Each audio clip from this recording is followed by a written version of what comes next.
bato bazo commenter na téléphone na ba commentaire ba bi que ah papa fali tika no mona ga buma Christelle papa on aboti bo papa ngaye e osenga bolimbisi mais tana nga boy dans un film atu que ta passion na terre que ta maman nga na pesa que confiance na joie qui est parce que ndalinga na tana zana et comme na maman mo ya zemi ya souveni nga na rotongela été nzambe kai moko à sa charge ils ont facilité nous t'as souvent la zemi on va produire au moins les personnes vont vendre là ils ont vraiment facilité c'est quand même bon monsieur toi ba tout semble là toi semble là la kila mabete après ça on se pense nzambe moko à sa charge ils ont ndeko moko en France ndeko en France attaque mission andaki mission ne abengaki nga ah pa fali jour nini bo kende pa ma Christelle nga ah bon na habité tema lundi tozala koto ya bakimbati ngam tout ko lekela bon mamboze bele to ko sola mais moi mokemoko nazaki na mwawa bo memela ma Christelle bon selon ye abisu abia aider ata nguba ata molo mona coin et dakata na mai ndeti boye utobela msusu moi kisi moi ibika pour aider au monde ah papa pour mes attentes ndende ko pa benga ki atindi mo enveloppe abino pour étiquer la yalo zamba malam zamba pambole vraiment zone série belé pour na bande pe ko s'inquiéter nga ah lo penda to ko si février lo l'été pour ba les 9 fin na kende kilomètres na o asali nzamba zone série vraiment belé vraiment le linga kanise linga nzamba pambola ye azoni sela ye pesa musana ye kende wa nzamba pese penda apambole makasi on peut ça merci notre sel vous allez nous yango merci vraiment nzamba pambola biso ya batela vraiment bakiseli ya belé place et outil ezonga esu ya belé merci vraiment na sepeli makasi merci beaucoup papa za François kanise linga nzamba pambola yo abakiselo su ya pele na o lolengo kanise nga na zana Kishasa awa opesi ngondi miko sunganga na etan o na zali nzamba kanisela yo akokisa posa motema na o sali antena tangu ba na kotia na ngata na mapa oke nzamba zo misele vraiment bele vraiment apambola ngai na sepeli makasi merci makambo musu comme la rabiso na vie to baraté et uti wapi ebele lo tozomona bakoma baveugle bato mususu pe abotama normal mais lelo akoma lokole katana mususu lelo bakoma maboma alors ebele pe lo tozomona bazana ba mbongo mais lelo bakoma ba pauvre mususu lelo ba maboko katana bango bandeko mususu pe aotaka musala alaki mwasi na bana ke musala na makanisa ozonga pale mais azongi bo akutena bakulu na butu bakotisi pe ndako nyonso wana ezanini réalité à vie. Désormais, Bokozwa, émission Nabino, réalité à vie. Réalité à vie, c'est une mission Oyo. Chaque fois que tu as Rabino FM télévision et la Rabino Marambasika. Réalité à vie, c'est une mission Oyo. Pour découvrir l'histoire vraie, il y a des gens dans la vie. Pour que, et puis ça biso maele, obiso to tikali toyi ba ndenge nini toki ko vanda na vie. Bonjour, bonsoir, ça dépend Airborne na biso partout dans le monde. Moté na biso so balandi ya FM télévision. Merci na confiance bozo pesa biso, merci ne bozo aimer ba émission na biso, merci na ba j'aime na bino. En tout cas, et ça biso malamu mingi surtout bandeko bozo partager des émissions, bozo binganga en préfet. En tout cas, merci beaucoup. Alors lelo toza le 2 février 2026. Pas wapi to kiti le na commune Kimbati qui nasi arrière plan la bozomona to zaki déjà awa mais là tu l'aura deuxième fois l'autre fois tu rekutana maman Christelle maman oya bingara biso o mobali ataka ezemi excusez pour na terme mais akima alors to zaki na maman to sola kinayi alors l'autre la maman et na ndeko moko na France précisément na Paris abisaki biso abino fali en tout cas boki nota la maman nzamba toucher mutema nanga botikela ta quelque chose alors FM télévision la chaîne to kitara soki ba pesi biso loko alors to goya poto to remettre muto batinde alors tu es obligé lelo photo kita pas maman pour que tu remettre quelque chose alors toi libanda awa préfina tokota na kati ya lupango comme ça tout cela maman merci na pasteur Jacques Kafwa merci na baboni nyo surtout ya FM télévision pasteur Jacques merci pour na ba conseil pour na ba aide na yo en tout cas et ça li bien mingi nzambe apambola ndeko oyo akaniseli biso FM télévision tokita po tokutana maman Christelle na quelque chose oyo atindi mpona lelo tokutana maman Christelle totala pe ta de santé na ye soki aza ndenge nini mpo ana zemi depuis mpe toyaki no mpe tozongi boye te merci en tout cas bozala branché bolanda ndenge toremettre maman Christelle eloko ne oyo batindeli ye epai ya papa na part ya Jésus Christ alors préfina TV radio te tokota na kati tosola na maman Christelle merci alors merci toza awa na lupango ya mama Kota.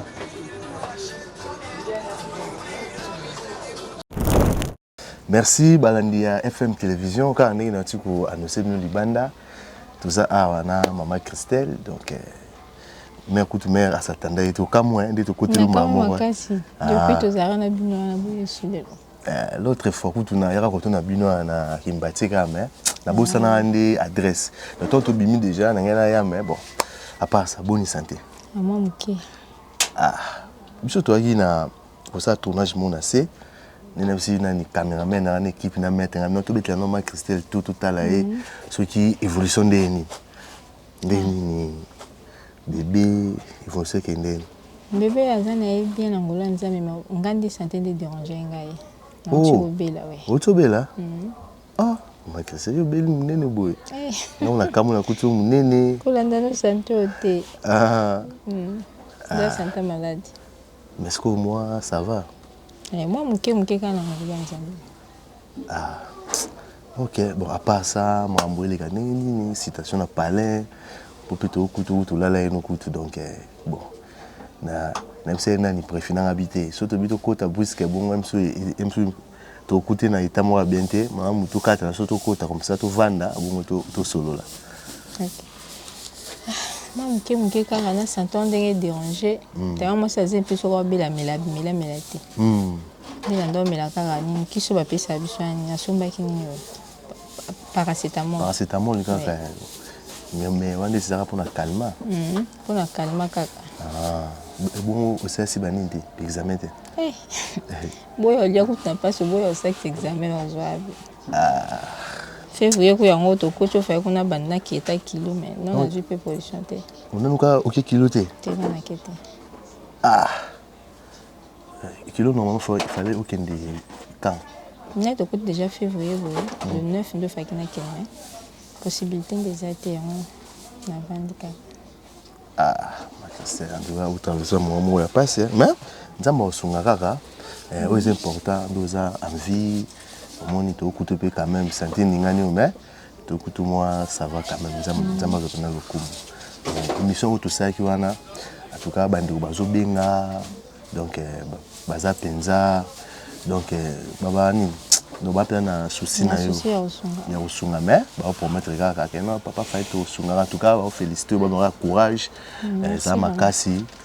en tout cas batu mingi bazo tirer attention na bébé abi fali ma Christelle ba tirer attention na bébé na biso donc ngabi mes bébé on sait qu'on a bandé bébé en tout cas ba féliciter vraiment ma Christelle yo zara makasi biso tout ça de la famille monte que to le kaso mais to biti to ya ka total là na c'est vraiment makasi na ganti ko to bobosa ninga te to bobosa te ma Christelle to bobosa te ma tout musala to kitara ba terrain trop pas ba mususu mais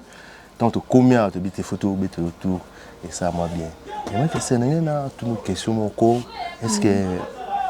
papa la bande assis, Micolo me dit sur bien gâté. Numéro de télécarte papa. Il est capé gâté, sans suite. Sans suite. Dans depuis tout petit corps là. Oui. Oui que na me gars au quand ça au avant c'est ngabi aime sous moi peu je me suis toqué pas marqué ça mon là donc tout papa longa ya qui rien. Hello te papa. Mais amutu malamu te batu bazo commenter na téléphone na ba commentaire ba bi que papa fali tika no mona la buma Christelle de papa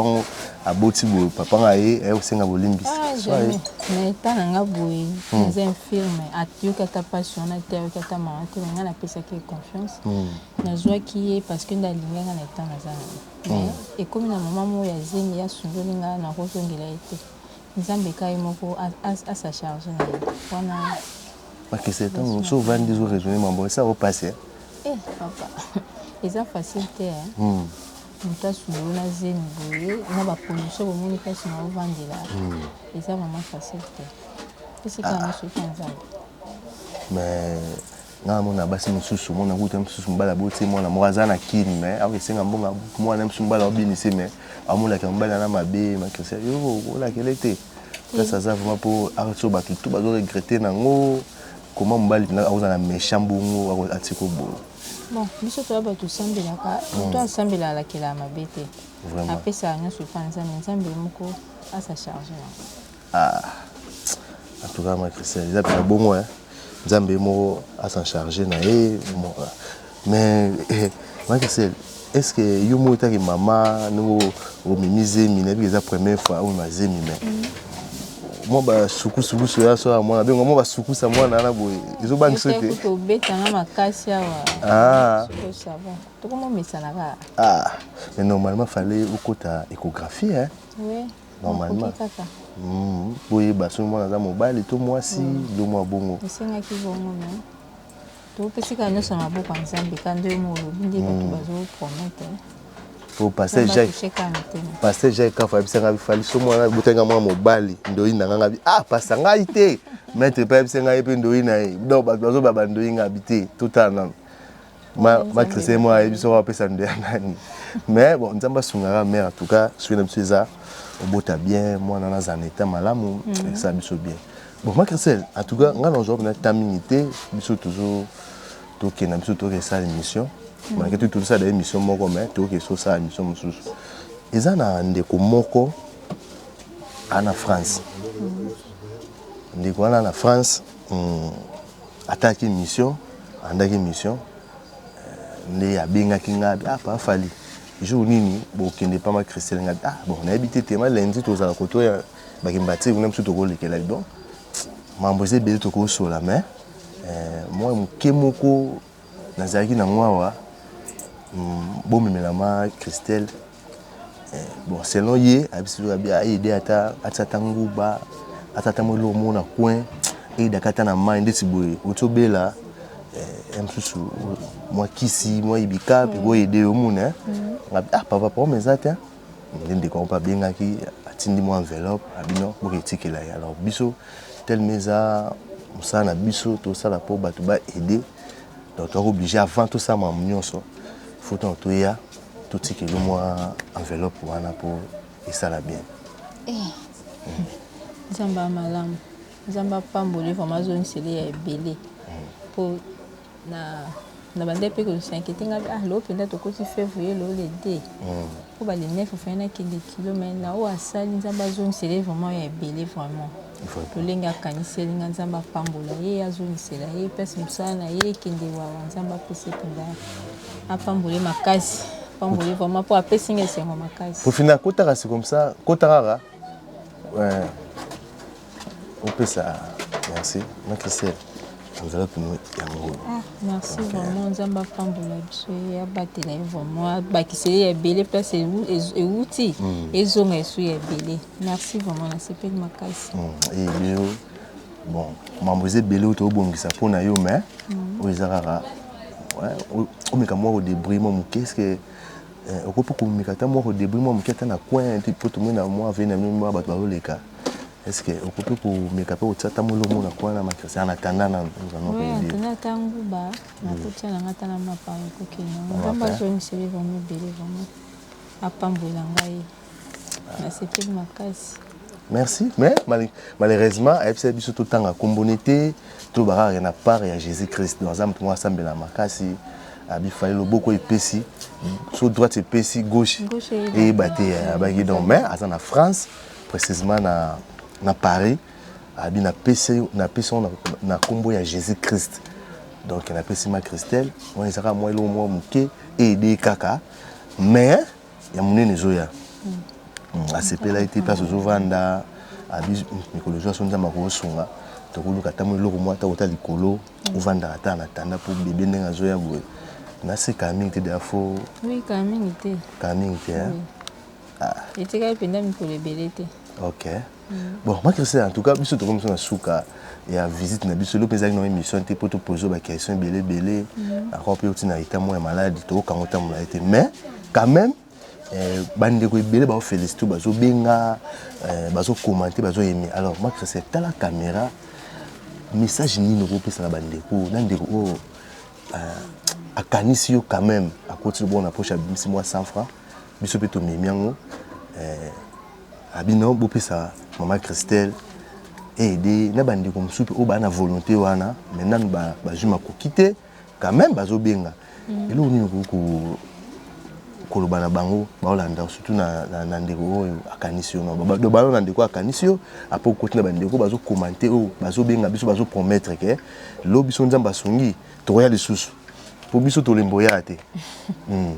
Merci beaucoup papa Jean François Kaniselinga. Nzamba pambola yo abakiselo su ya ebele na o lolenge okaniselinga na zana Kinshasa awa opesi ngo ndimi kosunga nga na etan oyo nazali nzamba kanisela yo akokisa posa motema na oyo osalinga na bato oyo mpe po balandaki émission na nga papa journaliste ayaki nzamba afongola bino kaka mitema afongola bino mpe baporte mosusu aza na posa kosunga me moi difficulté mais nzamba asimba ka mitema na bango afungola bango ba misala nyonso basalaka po bakanisela ngai mpe napesi bino nyonso ka merci surtout na moto akaniseli nga l'enveloppe oyo nzamba pambola ye vraiment ezonga ya ebele na oyo asaleli ngai merci vraiment. Merci beaucoup ma Christian, en tout cas nga lingera yo loba pour ça bien pourtant loba esala nga bien mais ma Christian tu zala ni kotsa ba souci mingi moni yo so kotsa ba souci mingi moi na kona pe ko affecter moi donc yo zara pena mafu moni mokila te bwaki yo mais biso bande kono tozali ata Joana sali nini mais biso bande tozali moni si to utala o ndo musupe luba ba fali bo zonga suku na bo etala musupealo tozala na ti okobota ti nzambe akosunga akopeso muto malamu ezake bova na mais biso tozala na yo matrese en tout cas biso to likina biso na tout ça na le basuko ko loba na pisi la message quand même oui le basuko c'est na pisi bon ka merci ndamba pambola bango même Christelle toya je toya faut pas toya tolia mu loko pour mu le toye da des fois to me ata titelo to pas tant toya ma Christelle faut pas to me ata moiti